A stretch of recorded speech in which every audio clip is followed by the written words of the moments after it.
You're listening to the EFC Podcast. Neil Cudney is the Director of Organizational and Spiritual Life and Administration with Christian Horizons, an organization that creates communities of belonging where all can play a role. My name is Karen Stiller. I enjoyed my interview with Neil so much by how he understands hospitality and how this strange time of isolation we are all living through can help us understand better what life can be like for people living with disabilities. You can find the print version of this article in the July-August issue of Faith Today, which is now free, by the way. You can sign up at faithtoday.ca. Welcome, Neil. Thank you. It's a pleasure to be with you today. Let's start off by, can you tell us a little bit about your work with Christian Horizons? I think it's unusual and people will benefit from hearing about it. Sure. I'm the Director of Organizational and Spiritual Life here at Christian Horizons, and a big part of my role is working with church communities and faith communities to understand what it means to truly create a space of welcome, hospitality, and belonging for people that may be experiencing physical and cognitive disabilities, and how they can become a part of the vibrant life of the church. But also working here within the organization to uphold our core values in everything that we do, which is valuing people, fostering belonging, respecting gifts, and serving others. And we want those to be more than just simply something that we put on a wall, but something that we exemplify.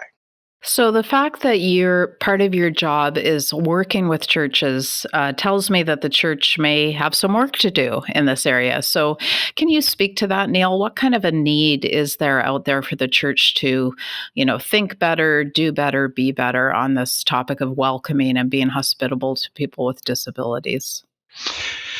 Creating spaces for people, often people with disabilities are living lives of isolation. If anything that this experience of COVID is teaching us and showing us, and I'm hearing this a lot from my friends who experience physical and cognitive disabilities, is that the world is now experiencing a life that they daily experience, the life of isolation. The life of being alone.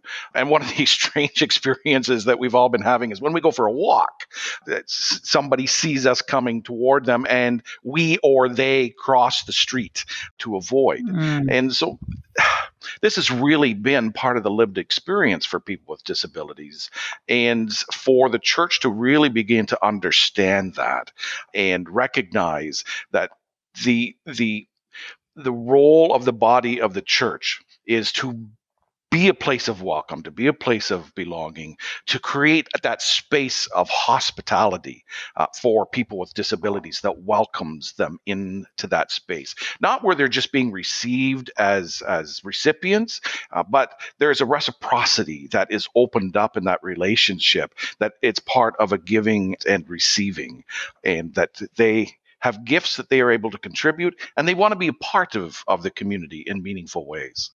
Neil, I think that is so powerful that you've compared it to our entire, planet experience of living in isolation right now. I think that is so helpful. And this idea of when you go for a walk and people literally avoiding each other. Mm-hmm. And I know I have found that profoundly lonely. All the joy of walking, has been removed for me, actually. Just sometimes people not even looking at you, but just stepping away from you. Tell me more about that, how that can help us understand better what it's like to live with disability. Just think about your entire life being marked by that difference. And we're getting just a little bit of that experience right now. And it's one of the things that we need to understand and engage in as a church. I think about, and for me, so much of this is rooted right back into the story of creation itself. God recognizes when Adam is in the garden that it's not good for him to be alone. And creates for him a partner.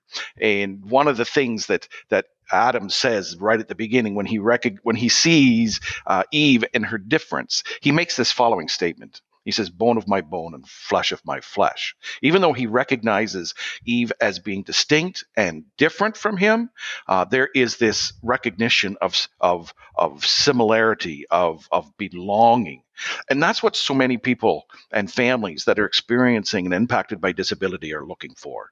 They're looking Okay. to be part of a community that looks at them and says, bone of our bone and flesh of our flesh. You are us. You are part of us.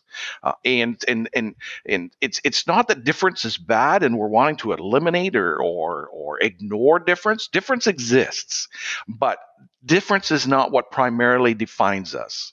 Our primary definition is that we are created in the image of God, and there is a sameness that connects us as a body. And so I think sometimes it's fear and this belief that people, especially maybe with profound disabilities, if I can use that word, and you can correct me, please, with my terminology, but it's fear of the other, fear of making mistakes, and probably being cranky and feeling, put out, or that maybe too much is required of people, that stops us from seeing people with disabilities as being part of our body and the same as us, even as they are different. Can you help us, Neil, help us understand how we can be better at that? Yeah, and I think it goes right to the core of the conversation of hospitality itself. In our day now, we have such a distorted understanding of what hospitality is. It's become commodified, if you will, where I purchase hospitality and there's a level of service that I expect. But biblical hospitality is entirely different. It's a welcoming of the stranger. It's a bringing them into the midst and creating that space where people can be part of that.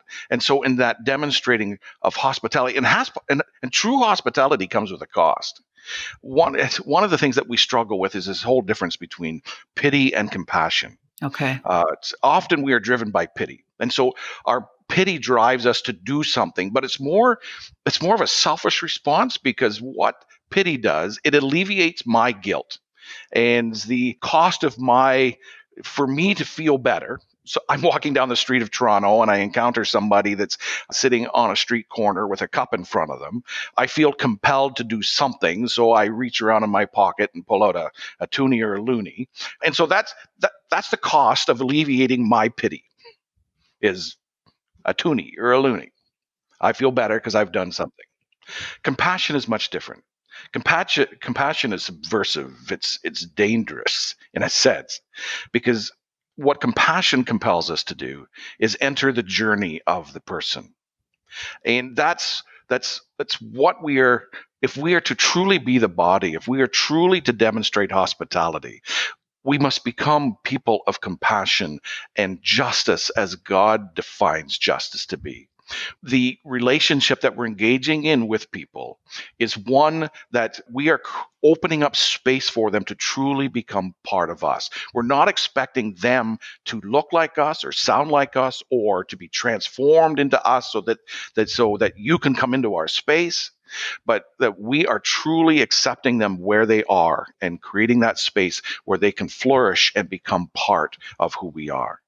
So it occurs to me, Neil, as you're speaking, that my own image of myself must come into play with this. That when I am honest about my own, brokenness and my less than wholeness myself, it must be easier for me to shift from pity, you need my help and here I am because I'm so great, Mhm. to compassion that, we're on this journey together and my brokenness may look different from yours, but we're here together.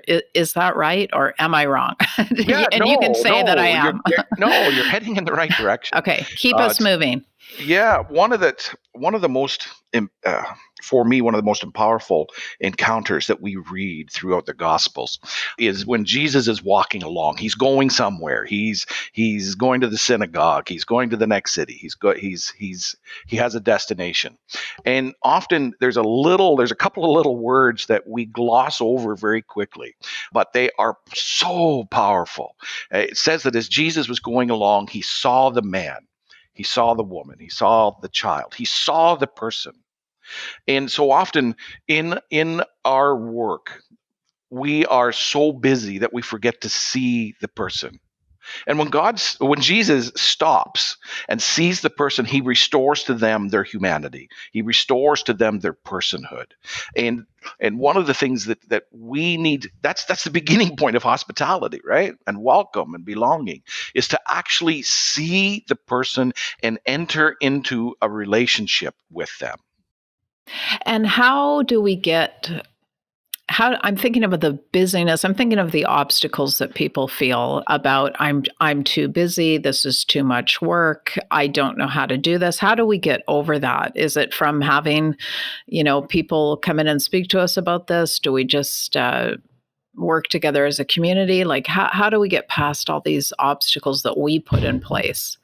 Sure. I mean, both of those things are important, but also we have to get in touch with God's relationship with Okay. us and the patience that God takes with us. And again, I think that's why it's so important for us to understand even the encounter of Jesus with people that were broken and vulnerable and weak and seen as outside. I mean, if anybody should have been busy, Right.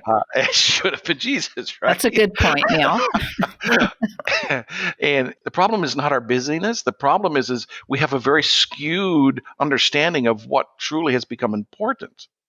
God sees the relationship. God sees the person. God sees the connection of the community as those things that are truly important. And often we allow ourselves to get busy as a method of avoidance. Right. Because if I'm busy, I don't have time. And that's when that pity rather than compassion comes into play, because I'm looking, what can I do in the immediate to alleviate this angst that I'm feeling within myself? But compassion often means, and Jesus in that encounter, how many times did Jesus have to change his direction in order to be with the person?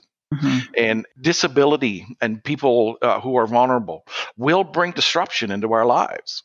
And we need to be able to take those moments and allow those holy disruptions Yeah. to occur, because those are the points and those are the places where we truly begin to experience what it means to be the body of God. So we're talking about far more than, making sure our sanctuary is wheelchair accessible and that, we don't get upset if there's, disruption in our services for some reason. We're talking about really a movement of our hearts toward welcoming. Yes. Yes, absolutely. I mean, and those places, I mean, making our places accessible are critical, are Mhm. important, because if we are not physically able to enter into a space, it's pretty hard to feel truly welcomed into that space. Yeah. And it's how we do that. And I rely so much on 1 Corinthians 12 in when he's talking about the body being many parts. And how it is that we welcome and bring people into that space. One of the images that is really stuck in my mind is the idea of the Father, Son, and the Holy Spirit being in this internal relationship, this facing toward one another eternally. And God brings us into the midst of that. He is ever toward us. He is ever facing toward us. And I believe that part of the image of God is that he is calling us to be that way with one another as well. How do we bring people into the center of our communities? Not just opening up the margins and that they remain at the edges, but how do we bring them into the center of our communities? I think of Luke 14 and the story of the banquet. And when you look into that story, he is calling the servant to go out and look under the hedges, look on the byways, and not just say, hey, there's a nice banquet. He says, beg them, implore them, do whatever you need to do in order to bring them into that center space with me. And that is one of the things that as we consider what the body really is it our structure? Is it our pews? Is it our building? Is it the programs that we have in place? Or is the call of the body something that's much deeper and much more significant? And Neil, I mean, that has also been profoundly challenged and, brought to our attention through this recent COVID situation as Mm. well. Like who are we? What are we in our communities and within ourselves?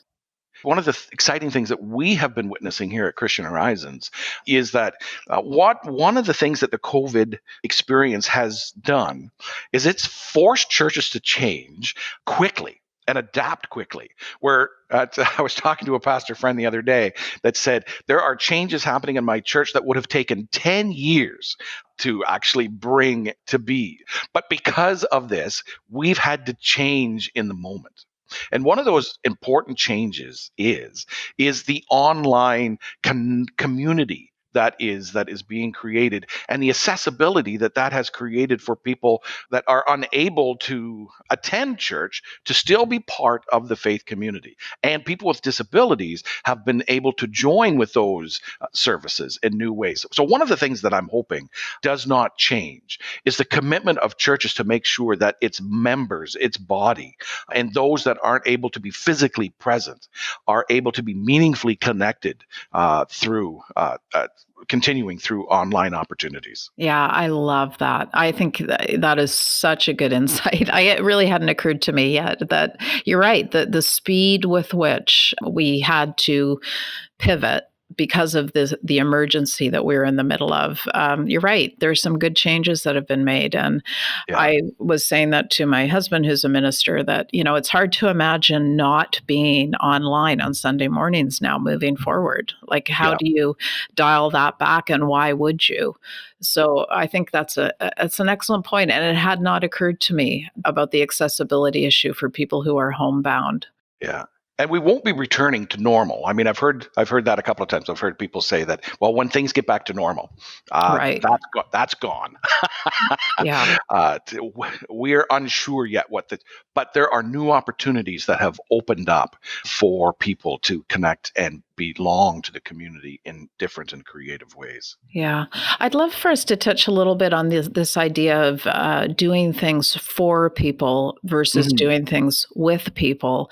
And I Right. actually think it's easier for a lot of us to do things for people. It's certainly quicker. It is quicker, it's easier, in and out. So tell us more about that, Neil, and how we Sure. need to tweak that.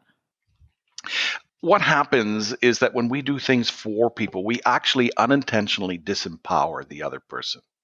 We feel better about it because we've been able to contribute. And again, for me, it goes right back it goes right back to the creation story. God did not need Adam to participate with him in cultivating the garden, in being part of creation and naming the animals. He could have done all those things on his own. And yet God recognized the importance of Adam being part of the relationship with God, to be a contributor. When we do things for, what happens is that we remove the opportunity from the other person to minister to us, to contribute to us. There's a reciprocity that has to happen in hospitality. And I think that's one of the things too that we've lost in this modern idea of hospitality. It's something that I must always do for the other person, where true hospitality opens up the space of reciprocity, where not only am I a giver, but I'm a receiver. And it changes that relationship. So the first step of hospitality is welcoming the stranger into your community or into your home. Well, the intention is that person does not remain a stranger, right? Right. Is that there's a change in that relationship, and so that the relationship of host and person being receiving the hospitality is a fluid one, and it changes over time when the stranger then can also in time become part of the hosting, Yeah. and can be part of the contributing. And that's what people with disabilities are looking for, and families are looking for. They're not looking for programs. They are looking to be part of the regular things that are already happening in the community of the church. They're not looking for a separate group. They're looking to be part of the group that's already happening. They're not looking to be part of a separate worship team or have a separate place to sit or a separate Sunday school class. They're looking to be part of the ebb and the life and the flow of the church. I mean, Think for yourself for a minute, Karen. If you spent your whole life being receiving services, being a recipient of care, what does that do for you? Right. How does that impact you? And over time, you just increasingly, it creates loneliness, it creates depression, it creates isolation, it creates disempowerment. Where Christian hospitality is all about how is it that we empower the other? How do we help them to discover their full image in God and their place within our community? Yeah. Oh, I love this. For me, this is a stretching of the definition of hospitality that is very challenging. And I Hmm. think, our culture in our cultural moment, hospitality is about me putting on a show and Yeah.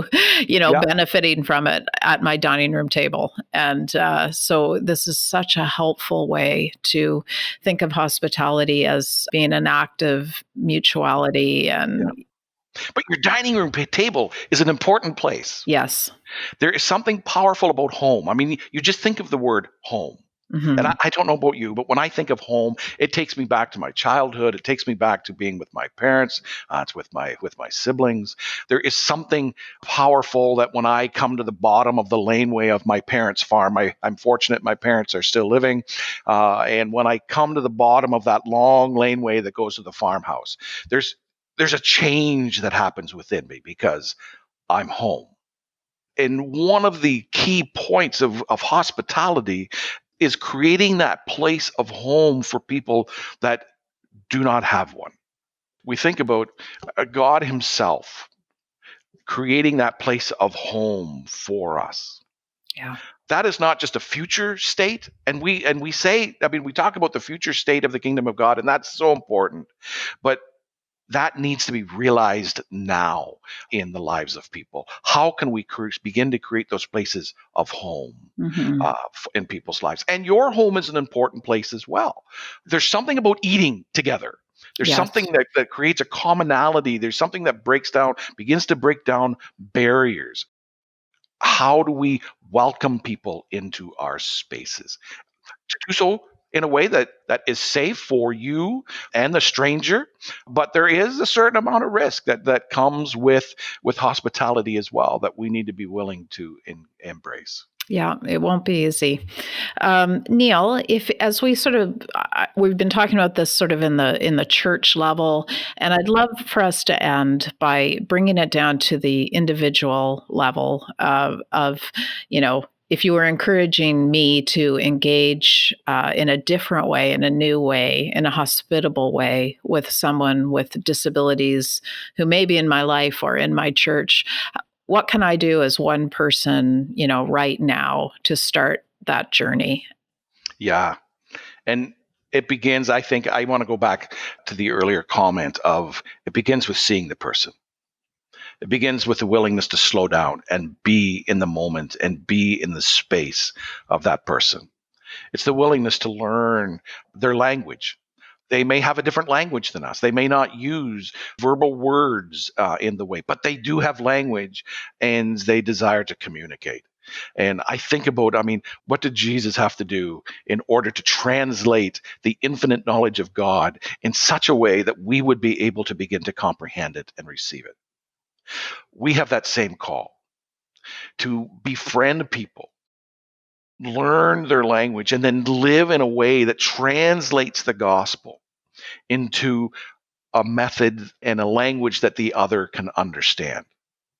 One of the ways that I've described that is I've described it as the tactile gospel, and you really see that in First John in that opening verse, that in the beginning that which we've seen with our eyes, which we've beheld, what we've heard with our ears, concerning the word of life. Jesus not only verbally declared the gospel, he he tactilely was declaring the gospel as well. He saw, he touched, he was heard, but he also saw, touched, and was heard. That willingness to enter into a relationship where we begin to truly listen, truly begin to know who the other person is, what's important to them. And I then, in that move of hospitality, begin to change that person from being stranger to being friend. We all need friends. One of the things that has been so important for us as Christian Horizons, it's really kind of transformed the way that we think about things. We talk a lot about belonging. Our culture talks as well a lot about inclusion. And a friend of mine, John Swinton, who's a professor at Aberdeen University in Scotland, describes it this way.